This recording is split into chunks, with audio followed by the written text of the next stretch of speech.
মোক ছোৱালী এজনে কমেণ্ট দিছে, কমেণ্টটো স্ক্ৰীনত দিয়া আছে আৰু মই পঢ়ি শুনাই দিছোঁ। ঐ তই যে অকল একেটা স্পৰ্টিং পিন্ধিয়ে ভিডিঅ' বনাই থাক, তোৰ কি আৰু বেলেগ কাপোৰ নাই? ভিক্ষাৰী জাত, অকাত নাথাকিলে ভিডিঅ' বনাব নাহিবি। এনেকৈ কমেণ্ট দিছে। মোক বহুতে কমেণ্ট দিয়ে বেয়া বেয়াকৈ, মই চব কমেণ্ট মানে পঢ়ি ইগন'ৰ কৰি দিওঁ। কিন্তু এইটো কথা মানে মোৰ অন্তৰত দুখ লাগিলে। হয় মোৰ নাই এতিয়া, মোৰ কি তাত মোৰ ভুল নেকি? আৰু তাই কৈছে কি অকাত।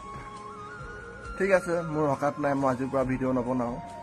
ভাই তো কি হল তোমাৰনো একটা ছোৱালীৰ কথা লৈ তুমি এনেকা সিৰিয়াসলি লৈ ভিডিও নবনাব আৰে ভাই তুমি ভাল কাম কৰি আছা না বেয়া কাম কৰি আছা ই তোৰো জানে হা মই তোমাৰ আইডিত যাই চাইছিলো ঠিকে ভিডিও বনাই আছে ঠিকে বনাইছে এনেকা আগলৈ বনাই যাই থাকক কোনো কথা নাই এইবিলাকৰ কথা লৈ তুমি ভিডিও বনাব বাদ নিদিব ভিডিও বনাই যায় আরে চলা একটা চলা লাগিলে পিন্ধি বনাই আছে চলা খুলিতো বনোৱা নাই না হা এইটো কথা মনত ৰাখিব ঠিক আছে তো ভিডিও বনাই থাকক I simply am not there.